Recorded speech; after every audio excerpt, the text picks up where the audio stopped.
ज्येष्ठ पूर्णिमा व्रत कथा आज हम लोग इस वीडियो में सुनेंगे, तो आप हमारी वीडियो के साथ यूं ही बने रहिए कि जब माता यशोदा ने कृष्ण जी से इस व्रत के बारे में पूछा था तो भगवान ने इसका क्या उत्तर दिया था। तो चलिए शुरू करते हैं। द्वापर युग में एक समय की बात है। मैया यशोदा ने भगवान श्री कृष्ण से कहा, हे कृष्ण, तुम सारे संसार के उत्पन्नकर्ता, पोषक तथा उसके संहार करता हो। आज कोई ऐसा व्रत मुझसे कहो जिसके करने से मृत्यु लोक में स्त्रियों को विधवा होने का भय न रहे तथा यह व्रत सभी मनुष्यों की मनोकामनाएं पूर्ण करने वाला हो। श्री कृष्ण कहने लगे, हे माता, तुमने अति सुंदर प्रश्न किया है। मैं तुमसे ऐसे ही व्रत को सविस्तार कहता हूँ। सौभाग्य की प्राप्ति के लिए स्त्रियों को 32 पूर्णमासी का व्रत करना चाहिए। इस व्रत के करने से स्त्रियों को सौभाग्य संपत्ति मिलती है। यह व्रत अचल सौभाग्य देने वाला एवं भगवान शिव के प्रति मनुष्य मात्र की भक्ति को बढ़ाने वाला है। यशोदा जी कहने लगी, हे कृष्ण, सर्वप्रथम इस व्रत को मृत्यु लोक में किसने किया था? इसके विषय में विस्तार पूर्वक मुझसे कहो। श्री कृष्ण जी कहने लगे कि इस भूमंडल पर एक अत्यंत प्रसिद्ध राजा चंद्रहंस से पालित अनेक प्रकार के रत्नों से परिपूर्ण कार्तिका नाम की एक नगरी थी। वहाँ पर धनेश्वर नाम का एक ब्राह्मण था और उसकी स्त्री अति सुशीला रूपवती थी। दोनों ही उस नगरी में बड़े प्रेम से के साथ रहते थे। घर में धन्य धान आदि की कमी नहीं थी। उनको एक बड़ा ही दुख था कि उनके कोई संतान नहीं थी। इस दुख से वह अत्यंत दुखी रहते थे। एक समय एक बड़ा तपस्वी योगी उस नगरी में आया। उस योगी ब्राह्मण ने उस धनेश्वर ब्राह्मण के घर को छोड़कर अन्य सब घरों से भिक्षा लाकर भोजन किया करता था। रूपवती से वह भिक्षा नहीं लिया करता था। उस योगी ने एक दिन रूपवती से भिक्षा न लेकर किसी अन्य घर से भिक्षा लेकर गंगा किनारे जाकर भिक्षान को प्रेम पूर्वक खा रहा था कि धनेश्वर योगी के यह सब कार्य किसी प्रकार से देख लेता है। अपनी भिक्षा के अनादर से दुखी होकर धनेश्वर योगी से बोला, महात्मन, आप सब घरों से भिक्षा लेते हैं परंतु मेरे ही घर से भिक्षा कभी भी नहीं लेते। इसका कारण क्या है? योगी ने कहा कि निसंतान के घर की भीख पतितों के अन्न के तुल्य होती है और जो पतितों का अन्न खाता है वह भी पतित हो जाता है। चूंकि तुम निसंतान हो, अतः पतित हो जाने के भय से मैं तुम्हारे घर की भिक्षा नहीं लेता हूँ। धनेश्वर यह बात सुनकर अपने मन में बहुत दुखी हुआ और हाथ जोड़कर योगी के पैरों पर गिर पड़ा तथा आर्त भाव से कहने लगा, हे महाराज, यदि ऐसा है तो आप मुझको पुत्र प्राप्ति का उपाय बताइए। आप सर्वज्ञ हैं, मुझ पर अवश्य ही यह कृपा कीजिए। धन की मेरे घर में कोई कमी नहीं है परंतु मैं पुत्र न होने के कारण अत्यंत दुखी हूँ।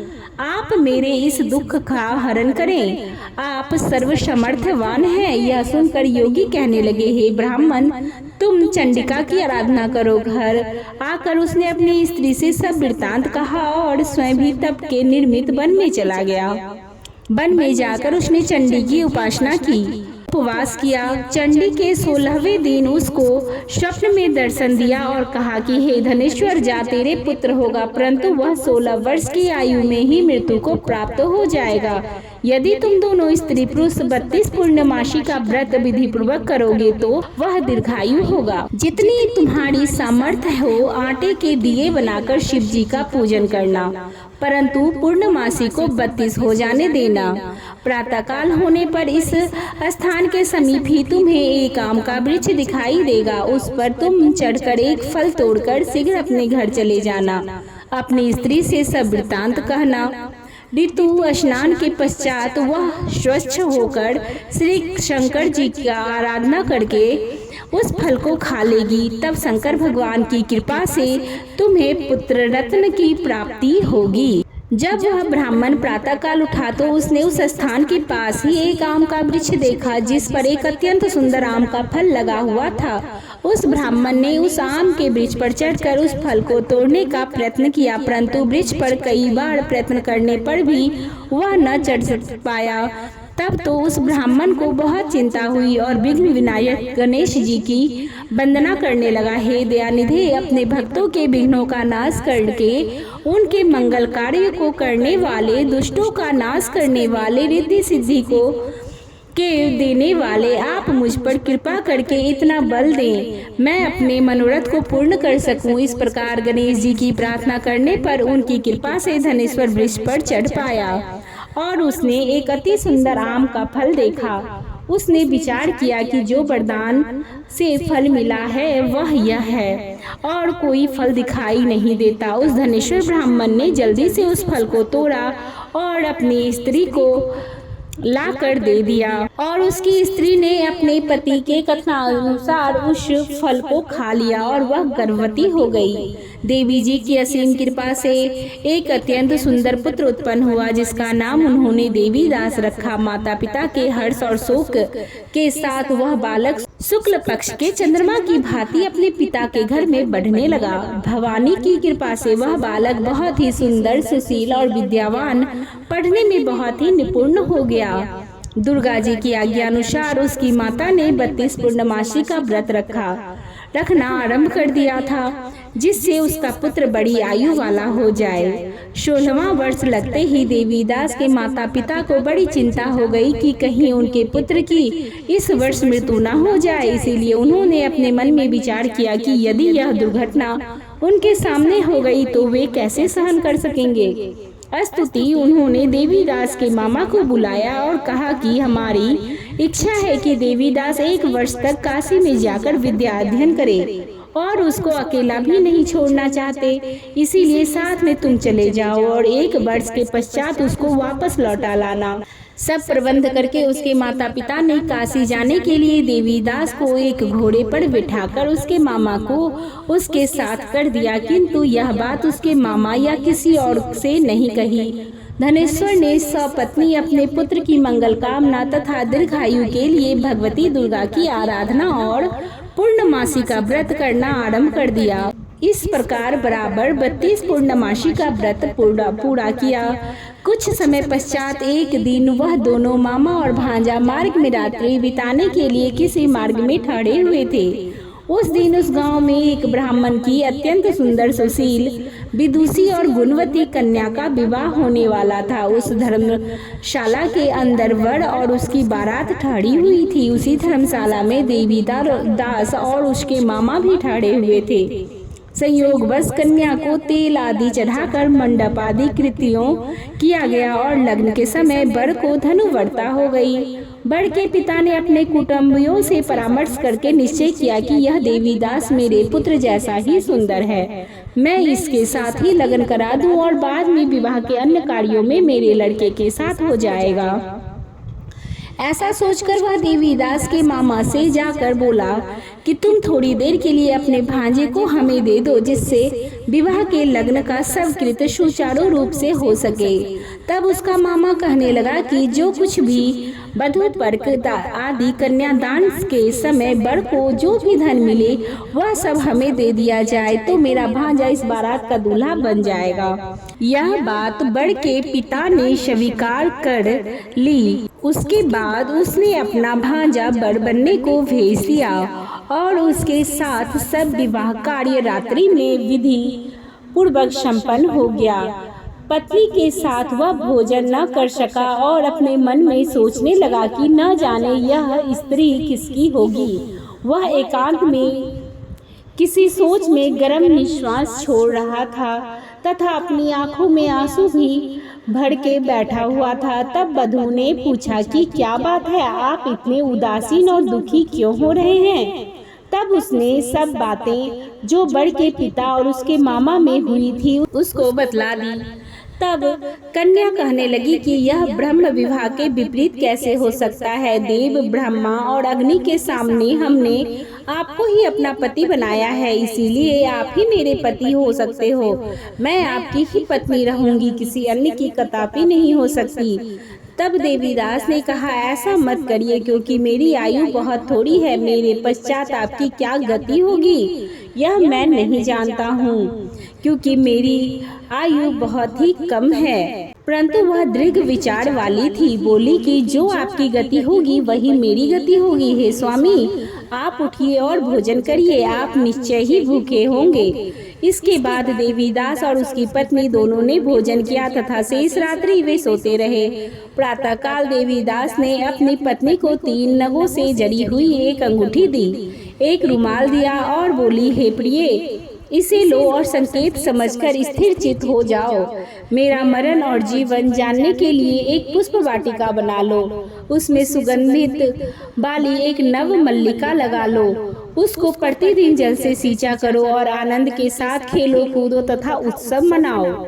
जिस समय और जिस दिन मेरा प्राण त्याग होगा ये फूल सूख जाएंगे और जब ये फिर से हरे हो जाएंगे तो जान लेना कि मैं जीवित हूँ।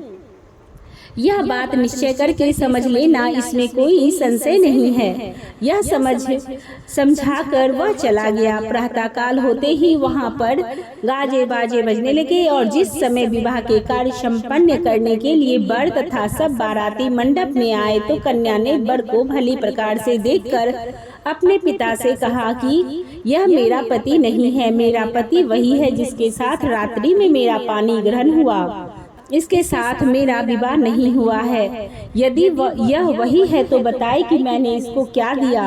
वधू पर्क और कन्यादान के समय जो मैंने आभूषण दिए थे उन्हें दिखाए तथा रात में मैंने क्या गुप्त बातें की थी वह सब सुनाए।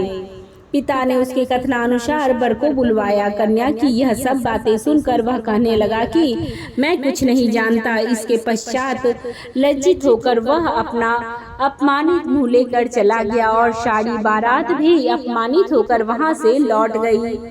भगवान श्री कृष्ण बोले, हे माता, इस प्रकार देवीदास काशी विद्या अध्ययन के लिए चला गया।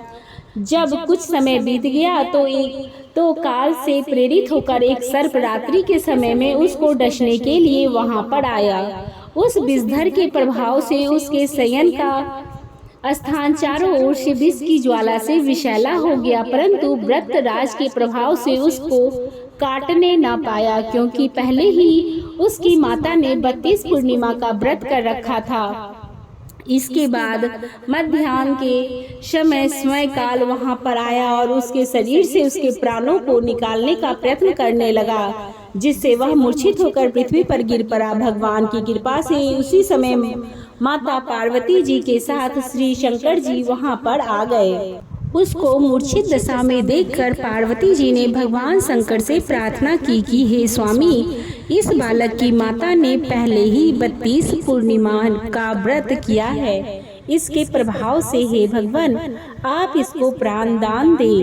भवानी के कहने पर भक्त वत्सल भगवान शिव ने उसको प्राण दान दे दिया। इस व्रत के प्रभाव से काल को भी पीछे हटना पड़ा और देवीदास स्वस्थ होकर बैठ गया। उधर उसकी स्त्री उसके काल की प्रतीक्षा किया करती थी। जब उसने देखा कि उस पुष्प वाटिका में पुष्प कुछ भी नहीं रहे तो उसको अत्यंत आश्चर्य हुआ और जब वह वैसे ही हरे भरे हो गए तब वह जान गई कि वह जीवित हो गए हैं। यह देखकर वह बहुत प्रसन्न मन से अपने पिता से कहने लगी कि हे पिताजी, मेरे पति जीवित हैं, आप उनको ढूंढिए। जब 16वां वर्ष व्यतीत हो गया तो देवीदास भी अपने मामा के साथ काशी से चल दिया। इधर उसके ससुर उसको ढूंढने के लिए अपने घर से जाने ही वाले थे कि वह दोनों मामा भांजा वहां पर आ गए। उसको आया हुआ देखकर उसका ससुर बड़ी प्रसन्नता के साथ अपने घर ले आया। उस समय नगर के निवासी भी वहां इकट्ठे हो गए और सबने आश्चर्य किया कि अवश्य ही इसी बालक के साथ इस कन्या का विवाह हुआ था। उस बालक को जब कन्या ने देखा तो पहचान लिया और कहा कि यह तो वही है जो संकेत करके गए थे। तदुपरांत सभी कहने लगे कि भला हुआ जो यह आ गया, और सब नगरवासियों ने आनंद मनाया। कुछ दिन बाद देवीदास अपनी पत्नी और मामा के साथ अपने ससुर के घर से बहुत सा उपहार आदि लेकर अपने घर के लिए प्रस्थान किया। जब वह अपने गांव के निकट आ गए तो कई लोगों ने उसको देखकर उसके माता पिता को पहले ही जाकर खबर दे दी कि तुम्हारा पुत्र देवीदास अपनी पत्नी और मामा सहित आ रहा है। ऐसा समाचार सुनकर पहले तो उन्हें विश्वास ही नहीं हुआ, किंतु जब और लोगों ने भी आकर उनको यही बात का समर्थन किया तो उनको बड़ा आश्चर्य हुआ। लेकिन थोड़ी देर में देवीदास ने आकर अपने माता पिता के चरणों में अपना सिर रखकर प्रणाम किया और उसकी पत्नी ने अपने सास ससुर के चरणों को स्पर्श किया।